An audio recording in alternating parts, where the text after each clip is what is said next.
اللہ نے بس کن بولا ہے اور بس کن کا امر دیکھو گے پھر تم بس دھیان رکھو اس پر، اللہ پر، اور دعاؤں پر یقین رکھو اور انتظار کرو اس وقت کا جب خوشی کے آنسو تمہارے گالوں کو تر کریں گے۔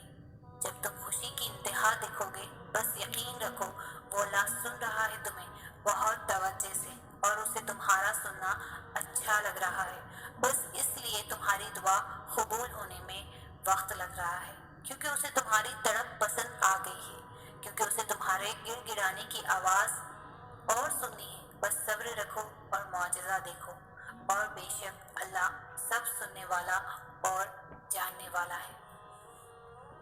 تہجد محبت کی تکمیل ہے، اللہ سے محبت کی تکمیل۔ باقی نمازوں پر انسان اللہ کی پکار پر اس کی جانب جاتا ہے، مگر تہجد کے لیے انسان پکار کا انتظار نہیں کرتا، بس نیند سے غافل ہو کر تڑپتے ہوئے دل کے ساتھ اللہ کی جانب دوڑا چلا جاتا ہے۔ شاید اس لیے تہجد فرض عبادات کا حصہ نہیں بنائی گئی، یہ تو بس وہی پڑھ سکتا ہے جس کو اللہ سے عشق ہو گیا ہو، ایسا عشق جس کے بعد محبوب سے گفتگو کیے بغیر دل کہیں چین نہیں پاتا، ایسا عشق جس کے بعد محبوب کے ہر حکم پہ چپ چاپ سر کو جھکا لیا جائے۔ تبھی تو اللہ کی سب سے لاڈلی عبادت تہجد ہے، اور اس تک اللہ اپنے لاڈلے بندوں کو ہی رسائی دیتا ہے، کبھی غم دے کر تو کبھی راتوں کی نیند اڑا کر۔ وہ اپنے پسندیدہ بندوں کی آواز سننے کے لیے پکارنے کے کئی بہانے بنا دیتا ہے۔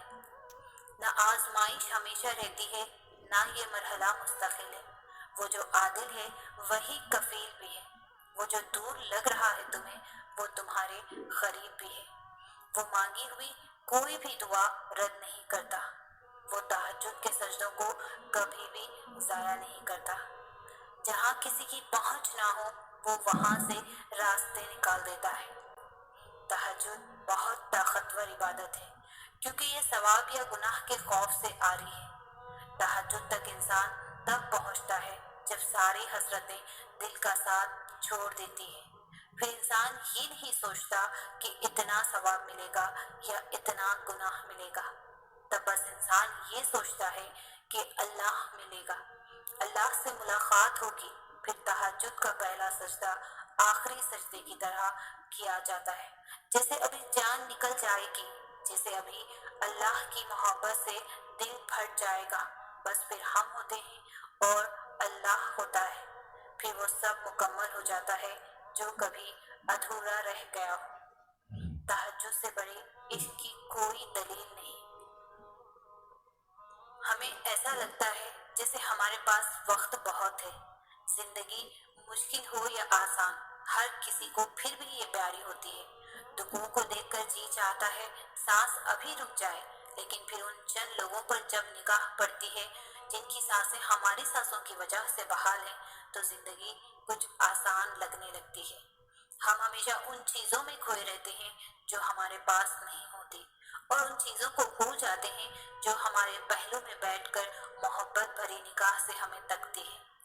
یہ زندگی خدا کا تحفہ ہے، اس کا ایک ایک لمحہ جینا سیکھو، اسے مسکرا کر بسر کرنا سیکھو، جو چلا گیا اس پر صبر اور جو پاس ہے اس پر شکر کرنا سیکھو، سارے پچھتاوے اور وسوسوں کے بغیر اسے ایک نئی نگاہ سے دیکھنا سیکھو، اللہ سے بات کرنا سیکھو، اللہ پر یقین رکھنا سیکھو، اللہ کے انتخابات پر خوش ہونا سیکھو۔ کب تک بھاگتے رہو گے ان کے پیچھے؟ اللہ کبھی بھی انسان کو مایوس نہیں ہونے دیتا، وہ اگر امید کا ایک دروازہ بند کرتا ہے تو اس کے بدلے 10 دروازے اور کھول دیتا ہے، لیکن ان دروازوں کو دیکھ وہی سکتا ہے جو یقین رکھتا ہے، اور جانتے ہو یقین کیا ہے؟ تب بھی آگے بڑھنا جب زندگی تھکا کر گرا دے، تب بھی مسکرانا جب مسکرانے کی کوئی وجہ نہ ملے، اور کہنا تو راضی تو میں بھی راضی، اس چیز کے لیے ہاتھ اٹھانا اور گر گرانا جس کا ملنا ناممکن ہو۔ یہ یقین کی وہ کیفیت ہے جب انسان کا دل چیخ چیخ کر کہتا ہے میرا رب قادر ہے ہر شے پہ۔ جب انسان یہ یقین کر لیتا ہے تو کیسے ہو سکتا ہے کہ پھر دونوں جہانوں کا بادشاہ اسے اپنی طاقت کے جلووں سے محروم رکھے؟ پھر تو میرا رب کہتا ہے تو نے اب مجھ پہ یقین رکھا ہے نا، تو پھر دیکھ میں کہاں کہاں سے کیسے کیسے اسباب پیدا کرتا ہوں۔ پھر وہ وہاں سے وسیلے بھیجتا ہے کہ انسان دیکھتا رہ جاتا ہے، بس پھر ہر محرومی سے وہ انسان کو آزاد کر دیتا ہے اور اپنی محبت کی قید میں رکھ لیتا ہے، اور جس کو وہ اپنی محبت میں قید کر لے اس کے مقدر کی تو کیا ہی بات ہے۔ جب وہ معجزے کرنے پر آتا ہے تو مجال ہے کسی چیز کی جو رکاوٹ بنے۔ ہر چیز عارضی ہے، اگر خوشی کا موسم نہیں رہا تو غم کا موسم بھی نہیں رہے گا، اور دعائیں کبھی بھی رد نہیں ہوتی۔ بس کبھی کبھار اللہ ہمارا صبر آزماتا ہے کہ میرا بندہ مجھ سے کتنی محبت کرتا ہے، اور کچھ دعائیں ہوتی ہی اتنی پیاری ہے کہ اللہ کو اپنے بندے پر اتنا پیار آتا ہے کہ وہ ان دعاؤں کو اپنے پاس سنبھال کر رکھ لیتا ہے۔ پھر روز اپنے بندے کی ملاقات کا انتظار کرتا ہے کہ میرا بندہ مجھ سے فریاد کرنے آئے گا، کیونکہ کچھ آوازیں، کچھ دعائیں، کچھ صدائیں اس کی بہت لاڈلی ہوتی ہے، تبھی وہ انہیں بار بار سننا چاہتا ہے۔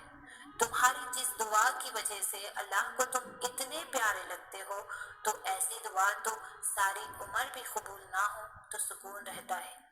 یہ سوچ کر کے اللہ کو میرا روز انتظار رہتا ہے اور اسی کے ذریعے رابطہ بحال رہتا ہے۔ بس اللہ پہ یہی یقین ہمیں پھر ان مقامات تک لے جاتا ہے جن کا ہم تصور بھی نہیں کر سکتے۔